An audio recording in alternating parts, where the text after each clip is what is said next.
seeds, staying in state, what goes through your mind when you see A&M pop up like that? A lot. This is crazy. Um, a really cool 2 years up to this point. Starting out last year, really probably not having an identity, and the growth that we had last year, where we ended up. You could say it was disappointing. They were upset, but I think that led us ultimately to here. We had a lot of experience that we gained this year too in match play and playing a very tough schedule. So I think it's very rewarding. And as the guy said on Golf Channel, it's a year-long thing. So it's crazy. This started in August, and it leads to a 1 seed, which I've never had as a program. So I'm excited for that. And to be in the state of Texas is even sweeter. You surprised you're a 1 seed? No, No. and humbly, I'd say this team deserves it. We this season we either won, finished runner-up, or we had a fifth or a ninth. So there was really no in between. I think the good stuff led us to a 1 seed. We could have maybe got there earlier if our bad days would have been a little bit better. But the gauntlet that we ran through in Birmingham, I think, is what kind of pushed us over the edge to make sure we locked that up. What's your initial thoughts of the field? I don't really, before, I honestly say this, when my programs have been, higher seeds, you worry about who you got to beat to get in. And this team, it doesn't really matter. Everybody's a faceless opponent. We just got to take care of ourselves. And if we play good, we'll be headed to Greyhawk. So the stress is pretty low as far as worrying about my team. It's nice that we're going to a place that we're familiar with from a turf standpoint, from a climate standpoint. It'd been interesting, as you heard Stanford talk about just going up to Washington, the weather that they're already there, they're ready to face adversity. So I'm thankful that we don't have to deal with that.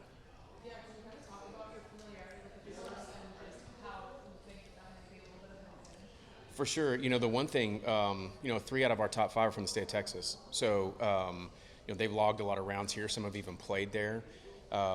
So that was, hopefully I was telling Brandon my heart was beating a little bit because I was hoping we would get San Antonio. And I was hoping that for the girls to be able to play in front of a lot of Aggies. If people have said, if you make it to San Antonio, we're going. So selfishly, I wanted them to have that experience.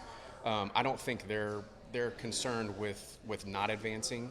I just think it's just more beneficial for surroundings and being able to hop in a van and drive somewhere. We don't get that very often. It's normally we're getting on a plane and going somewhere else, chasing a really good schedule. So we're excited for all that.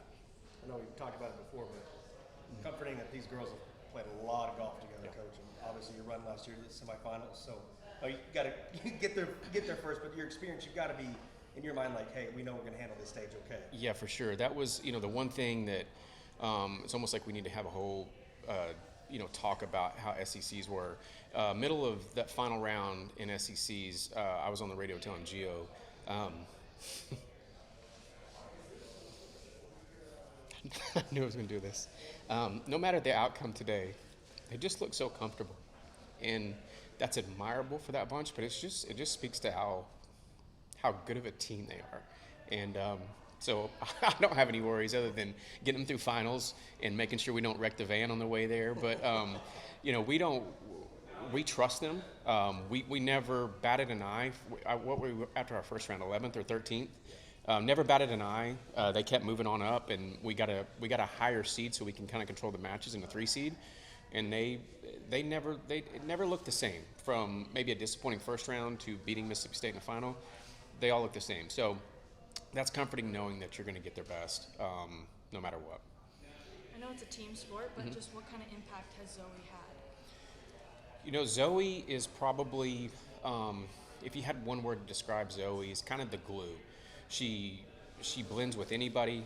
She can kind of relate to all walks of life that these girls come from.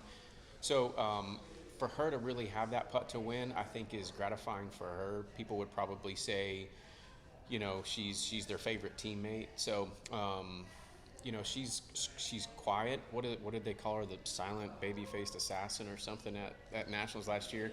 That's probably a little strong for Zoe because I don't see assassin in her, but she's so steady. And I think the best compliment I can give her from golf is she never has 2 bad days in a row. we sat her down at the end of stroke play at the SECs and said, "Are you okay?" And she said, "Fine." I said, "Well, no matter what, I'm putting you out first. Whoever they put out, they're probably gonna put their best player out, and I'm putting you out first." And she was 4 up through 9. So I think that just speaks to who Zoe is to her core. Can you also talk about Jenny and all of the experiences that she's had this season as well, and what that kind of brings her being in those situations? For sure.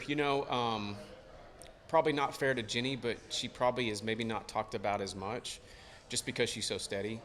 We went through, her year, and if I remember right, I think 26 was her highest finish.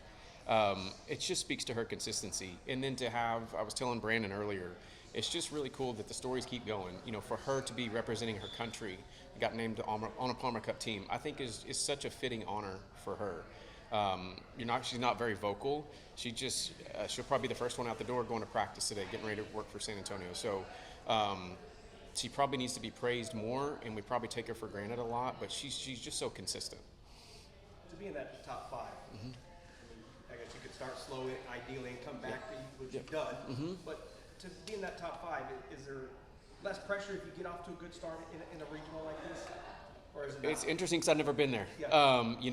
I can only relate to almost coming from behind everywhere I've been. I had some good teams at Oklahoma that started strong, and it's not very stressful. But any coach would tell you it's the most stressful week of the year. Your whole season comes down to 1 week, and for us, we're probably fortunate you have 3 days, so you can come back from a bad day. Whereas other sports, it's hard to maybe come back from that. I don't think this team. I think they probably feel like they deserve a number 1 seed. I don't think they're going to look around and see who else is there. We've got a bunch of workers. I know they're excited to go practice today, and they're probably excited that they get to play in San Antonio in front of Aggies. But we don't really worry about who else is there. We know if we take care of our business, we'll be in the final group come the last day, and that was a team goal that we set in August.